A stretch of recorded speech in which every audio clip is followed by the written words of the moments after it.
So in the last class we have discussed the chronic pinning model and how the energy bands arises in a metal system or a crystal system due to the periodic nature of the potential, and we have seen the features of the chronic pinning model. Now we'll find out the number of orbitals in an energy band. So for this, consider a linear crystal in the form of a ring of length L constructed of an even number n of primitive cells of lattice constant A. So we are considering the situation just as in the previous case, that is a ring of length L in which we have capital N number of primitive cells, which is an even number, and the lattice constant is A. That is the lattice constant, the separation between two nearest lattice point is A. So this is the situation, and the total length of the ring is L. Now we have to find out the number of orbitals. An orbital means a single energy quantum state, single electron quantum state. So in order to find out the number of orbitals, we have to apply the periodic boundary conditions to the wave functions. So if the potential is periodically varying in nature, the wave function should obey the Bloch theorem. So the wave functions of this case must be in the form of Bloch equation, that is psi of x is equal to uk of x into e to the power I case, where uk of x is the periodically varying potential of periodicity, which is equal to that of the lattice constant, lattice periodicity. So at the boundary, the psi of x plus L can be written as uk of x plus L, substituting for x plus L, e to the power I k into x plus L. Here uk of x plus L is uk of x itself, because the potential is periodically varying in nature. So uk of x plus must be or will be should be uk of x in nature, and this we are expanding this bracket, so you will get e to the power I kx and e to the power I kl. For psi of x to be single valued, psi of x plus L is equal to psi of x, because we are considering this in the form of a ring.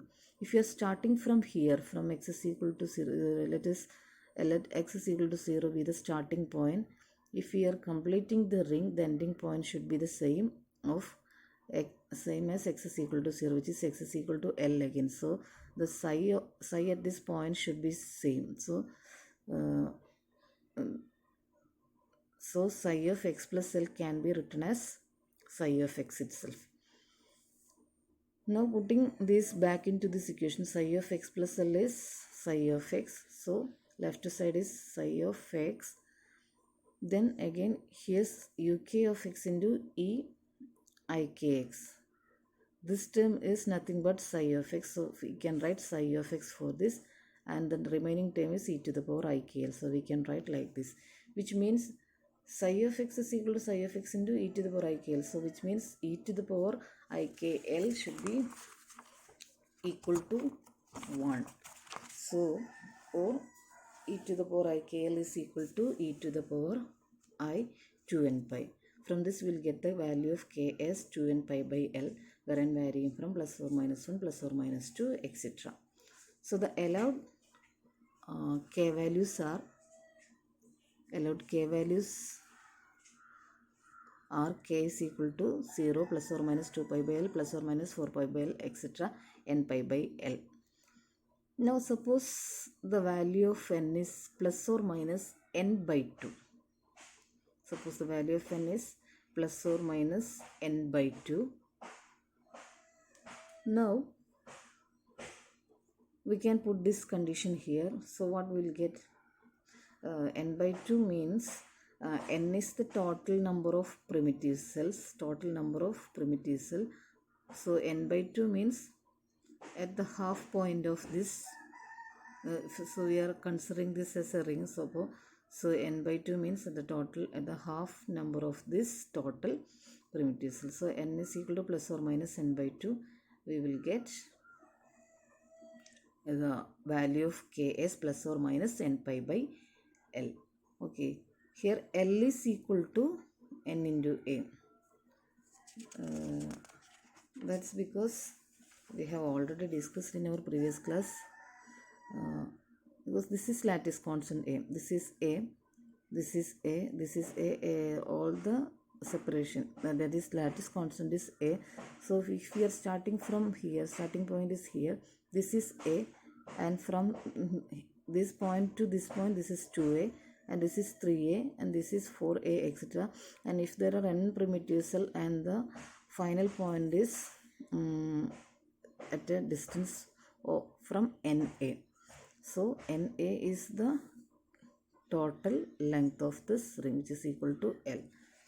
So that's how we are getting L as n into A. Okay, so we can substitute this value here.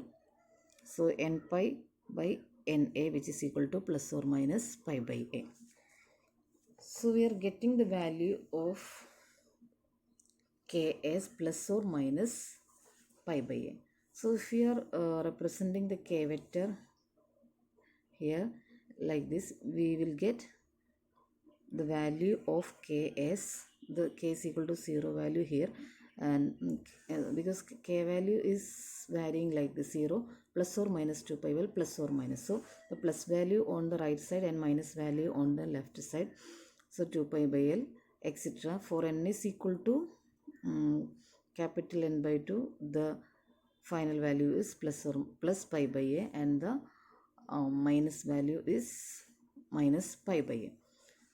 So the allowed energy K values are limited by the boundaries of the first brilliant zone. So K value corresponding to plus or minus pi by A is the first brilliant zone boundaries, because K is equal to plus pi by and minus pi by A determines the first brilliant zone boundary, which is K is equal to minus pi by is not to be counted as an independent value of K, because it is connected by the reciprocal lattice vector with K is equal to pi by A. So for K is equal to minus pi by A, there is a corresponding value of plus pi by A which is connected. So if we can explain it in terms of the ring structure.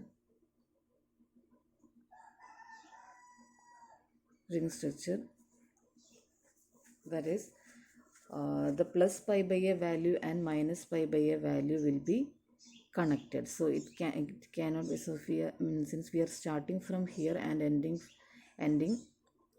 at the same point, so these boundaries are connected.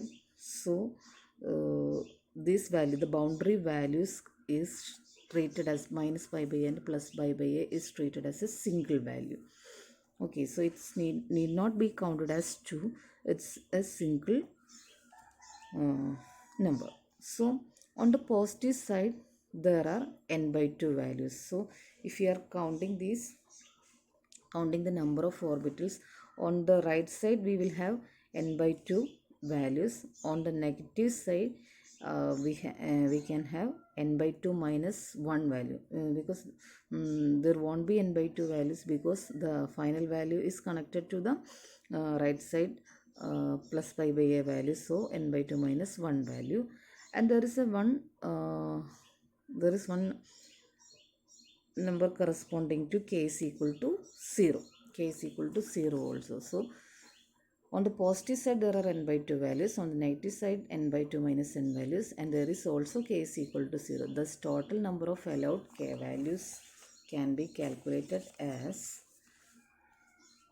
n by 2 plus n by 2 on right side, n by 2 minus 1 on left side, plus 1, which is equal to n. So the number of orbitals in a band equals the number of primitive cells, which is the conclusion. So the number of orbitals in a band will give you the number of orbitals. Okay. If we take into account the two spin orientations of the electron, there are 2n independent orbitals in each band. Thus 2n electrons can be accommodated in each band. So n orbitals are possible, and which is a single electron quantum state. So the electron cannot, according to Pauli's exclusion principle, only single electron can occupy in a state. So so for the electrons there can be 2n independent orbitals in each system. Okay, so thus 2n electrons can be accommodated in each band. So this is our conclusion. For example, if there is a single atom per primitive cell with a valence 1, the band can be half filled with electrons. So if the valence electron is 1, there is only one electron to fill up. So but we can accommodate 2 electrons because 2n electrons can be accommodated in one band. So the number of electron is 1.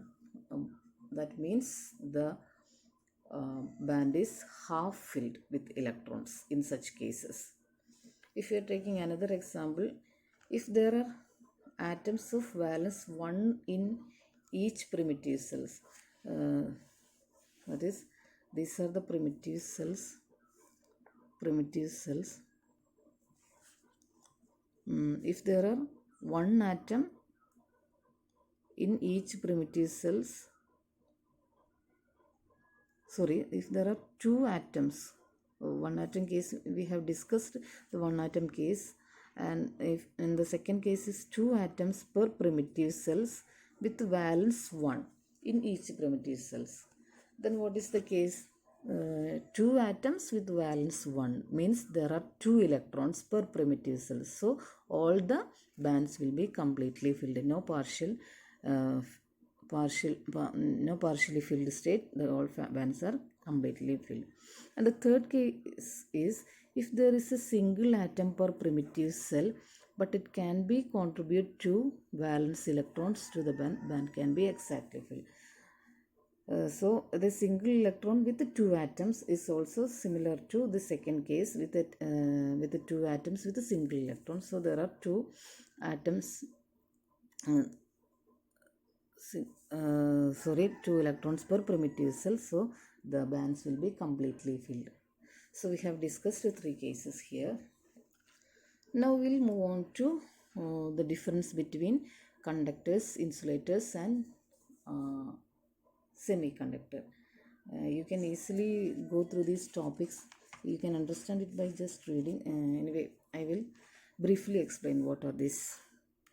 So you know what are insulators. Insulators are systems having a very high resistivity of the order of 10 to the power 14 ohm centimeter.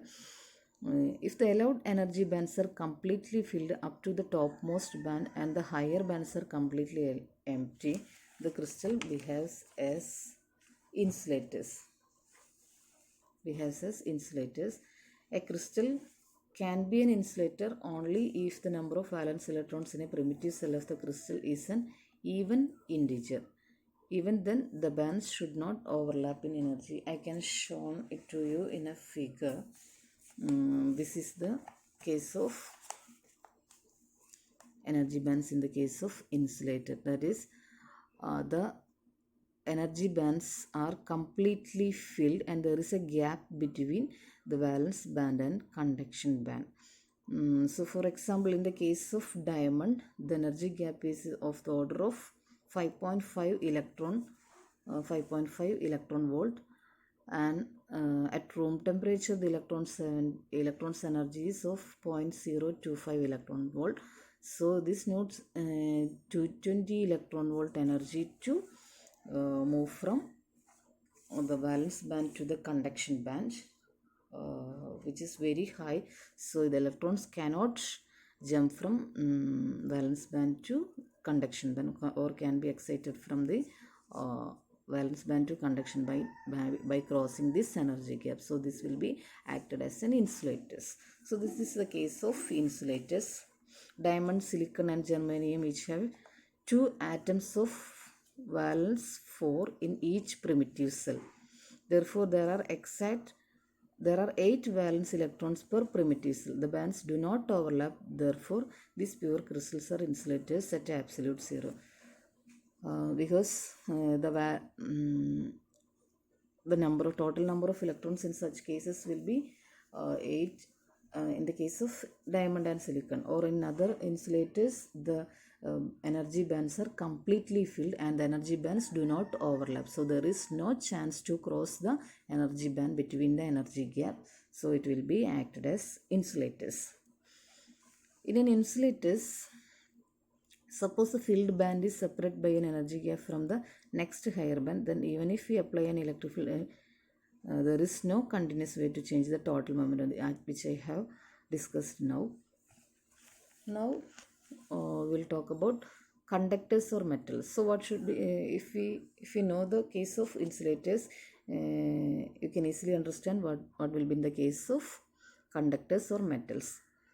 The crystal behaves as a metal if one or more bands are partially filled.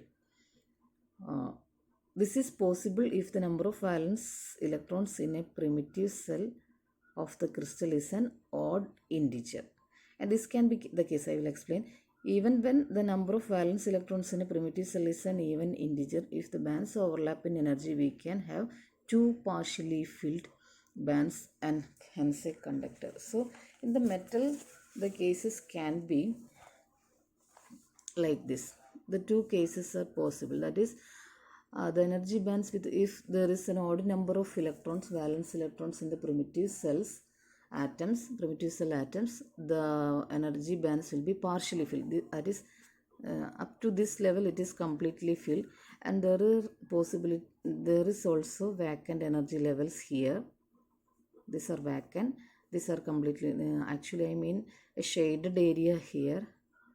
These are shaded, and I shown it as energy levels. So these are partially filled energy levels. Up to this is completely filled. This can be occur in the case of odd number of electrons in the primitive cell atoms. So if in such a case, there are possibility of transfer of electrons from the lower level to higher energy level. Also in the case of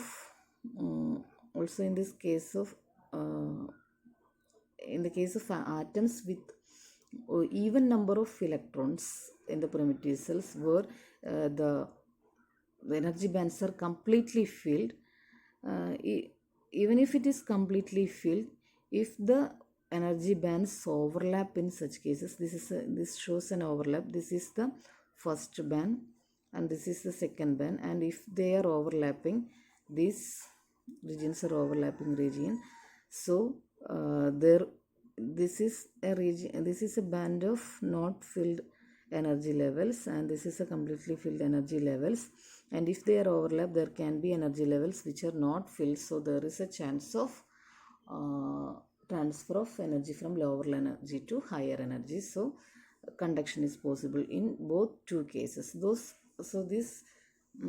are the cases in the metal system. So such a system will act as metals. Okay.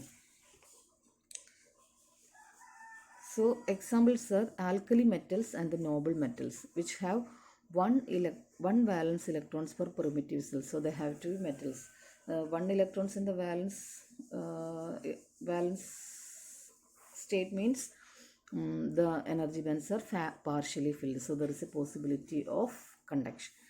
The alkaline earth metals which have 2 valence electrons per primitive cell, they could be insulators, but the bands overlap in energy to give metals. So in the alkaline earth metals, although there is 2 valence electrons per atoms, and the energy levels are completely filled due to the overlapping of the energy bands, there can be transfer of energy from lower level to upper level. When the electric field is applied, the electrons in the partially filled topmost band take part in conduction of the current. So this is what happens in metals. Now we will discuss about semiconductor. So a material whose electrical resistivity at room temperature ranges from 10 to the power minus 2 to 10 to the power 9 ohm centimeter and is strongly dependent on temperature is called a semiconductor. You know the definition of semiconductor. So I'm not going to explain this. As the temperature increases, resistivity decreases for semiconductor. At absolute zero, a pure perfect crystal of most semiconductor will be an insulator. So at absolute zero temperature, most semiconductors will be of insulator in nature. Example, silicon, germanium, etc. So when the temperature increases, this is the case of energy bands in semiconductors. So this is the lowest band, and this is valence band, and this is conduction band. So the completely filled state of electrons in the valence band. So whenever temperature is applied to the system, the electrons get energy, and they get enough energy to I have exaggerated this figure. I will explain. So these electrons can get transferred from the valence band to the conduction band by thermal excitation by getting heat energy when we are applying temperature. So conduction is possible when a temperature is increasing in a semiconductor crystal. So this is how conduction happening in semiconductor crystal, but it is insulator in nature at a absolute 0 Kelvin. Okay, actually the band gap with this different in different system. Here the band gap is very small in case of metals, and this is of medium height in case of semiconductors, and insulators it is of very large energy gap. So you have to take care while drawing this picture. I have not taken care of this, so you should take care. Okay. Both the electrons in the conduction band and the vacant orbitals or holes left behind in the valence band contribute to the electrical conductivity. So the vacancy of electrons created here by transferring the electrons from the valence band to conduction electron. A positive charge is created here, which is called holes. Both these electrons and holes contribute to the conductivity, electrical conductivity. Under intrinsic conditions, that is in pure state condition, the hole concentration is equal to the electron concentration. The electrical conductivity of a highly purified semiconductor is called intrinsic conductivity. This is caused by the thermal excitation of electrons from valence band to conduction band. You know all these things. You have already studied in your +2 syllabus. So as the temperature increases, more electrons will be thermally excited to the conduction band. As a result, the intrinsic carrier concentration, both electrons and holes, increases. This leads to an increase in electrical conductivity and hence a decrease in resistivity. The intrinsic carrier concentration and intrinsic conductivity are largely controlled by the factor Eg by Kt. When Eg by Kt is greater than 1, very much greater than, the intrinsic carrier concentration and intrinsic conductivity will be small. Okay, so you know all these things. That's why I am skipping these sessions. So not going to elaborate explanation. So these are about metals, semiconductors and insulators. Okay.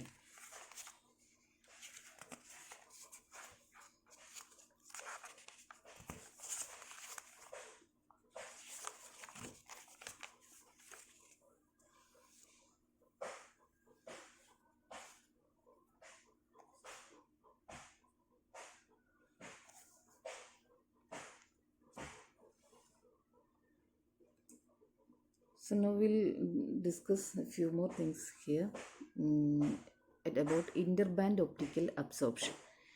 Interband optical absorption, there are two types of interband optical absorption, indirect and direct. So what is direct absorption process? Suppose the valence band and conduction band are this. This is the energy versus K graph, which will be parabolic in nature due to the nature of the equation of this energy. So this is the conduction band, this is the valence band. Suppose the lowest point of the conduction band and the highest point of the valence band exactly at the same K value. That is, if this is at the same K value, need not be K is equal to 0, but at the same K value, then the direct absorption process can occur. Then the band gap is called direct band gap. This is valence band and this is conduction band edge, and this is direct band gap. Okay, in the case of direct band gap, when a photon of sufficient energy and very small wave vector or momentum is absorbed by the crystal, an electron is excited from valence band to conduction band. Thus, an electron hole pair is created.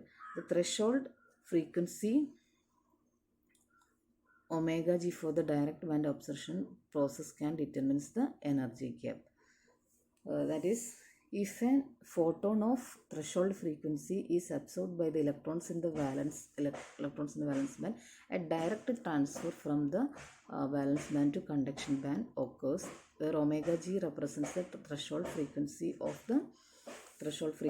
the photon. So the energy of the photon can be represented H cross omega g, which is equal to the energy gap, so that the electrons can get excited to the conduction band.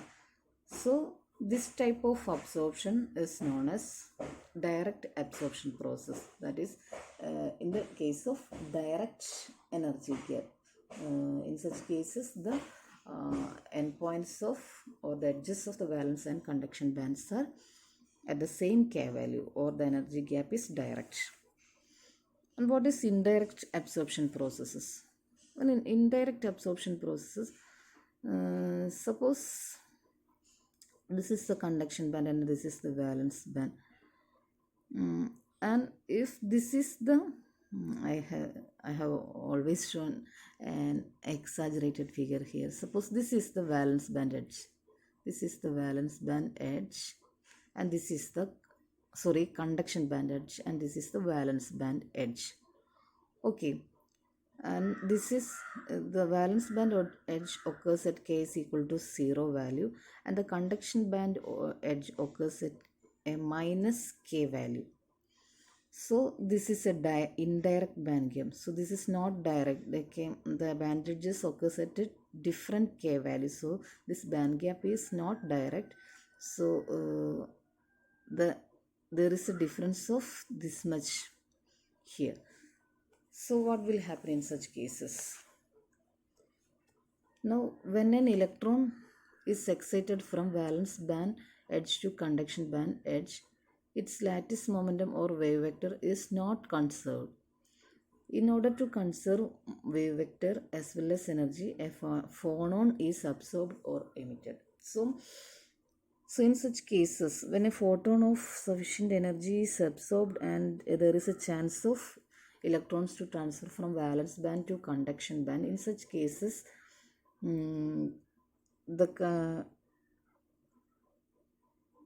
the momentum or wave vector should not be conserved in such cases, because there is a difference in K space. So the wave vector or wave number should not be conserved in such cases. So in order to conserve this wave number, a phonon means lattice vibration, phonon of sufficient energy either absorbed or emitted for the conservation. So again, the indirect absorption process can be of two types, that is phonon emission and phonon absorption. Okay, so what is phonon emission? So what will happen in phonon emission? Suppose Conduction band edge and valence band edge is separated by a substantial wave vector Kc. So I have shown it here. So this is the valence band edge and this is the conduction band edge, which is separated by a wave vector of Kc. Okay, there is a difference in the valence band edges. As the wave vector of photon is negligibly small compared to this, photon cannot supply this wave number. When the photon of frequency omega is absorbed, there is a chance of excitation of electrons from valence band to conduction band, but the wave vector of this absorbed photon is not sufficient to satisfy or conserve the wave number conserve in this process, because there is a discrepancy of this band edges by a vector Kc. So the wave vector of phonon is not sufficient to satisfy this. In this type of absorption, a phonon of wave number k and frequency omega is created. So in such cases, in order to conserve this process, a phonon of wave vector k and frequency omega is created. So for the energy conservation, H cross omega is equal to Eg plus H cross omega. That is, the energy of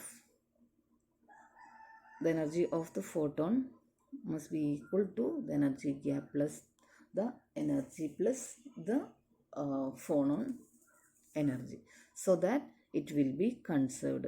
So we can write this in terms of wave number or wave vector.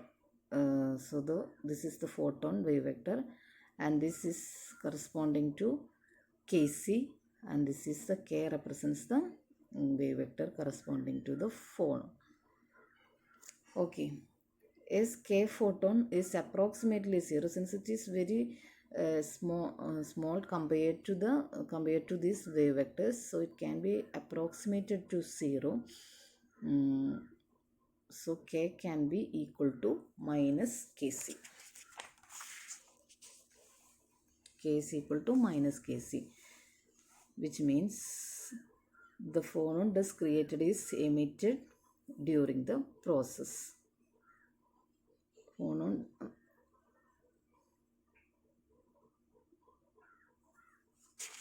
So a phonon is emitted in this process in order to conserve the wave vector here. So this process is known as phonon emission, which occurs in the case of indirect absorption processes.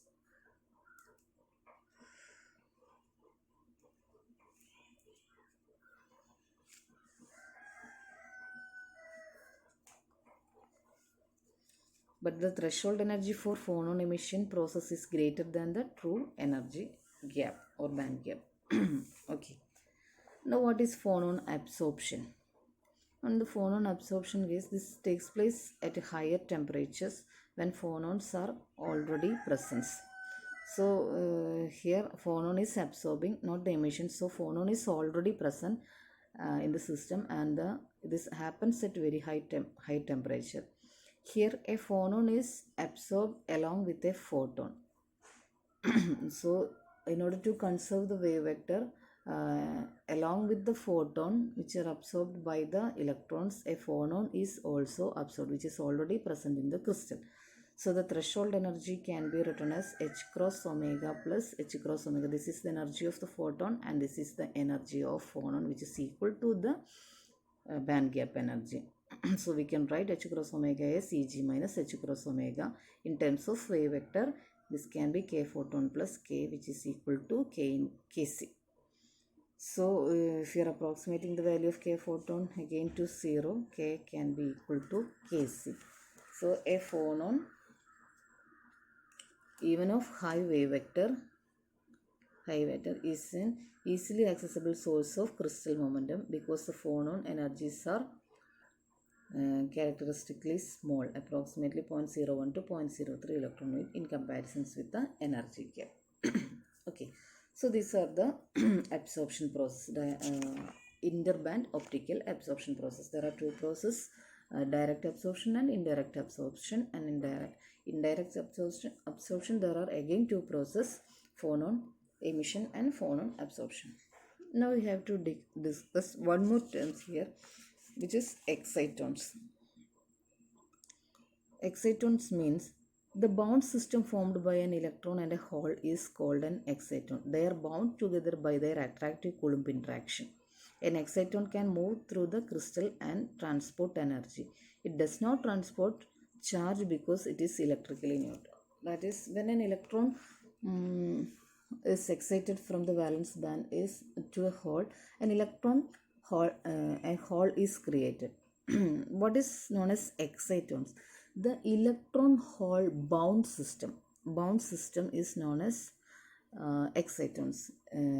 You have to concentrate on the term bound system. So the electron hole bound system is known as excitons. So they are bound together due to the opposite charge by the Coulomb attractive interaction. So they are opposite in charge by the Coulomb attractive interaction. They are bound together. So that's how it's bounded together, and that's why it's known as bound system. So it can move through the crystal and transport energy. So this bound system, this electron and hole bound system can move through the crystal lattice and can transport energy. It cannot transport charge because since it is of oppositely charged system, electron is negative, hole is positive, and it's a bound system. It is of electrically neutral, so it cannot transport charge. But the excitons are unstable because of two processes. Because there is a chance of recombination of electrons with hole. This is applicable to all excitons. So the instability comes due to the recombination of these electrons and holes. Or there can be another chance of decay into free electrons and holes, or there can be a chance of departure of these two charges if they are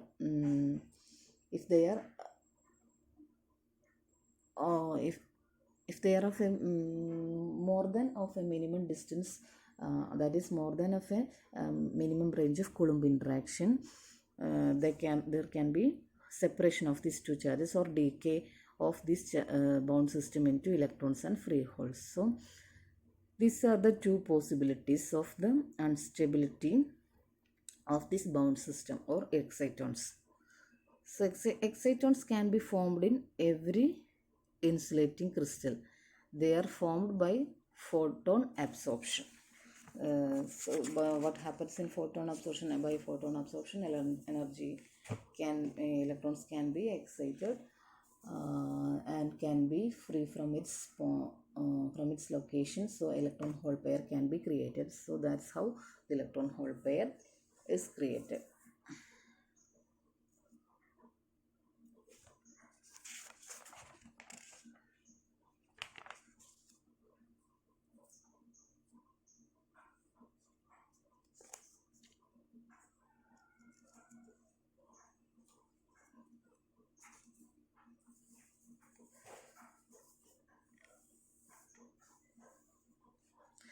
So the exciton energy levels are just below the conduction band. As an exciton can have translation vector k.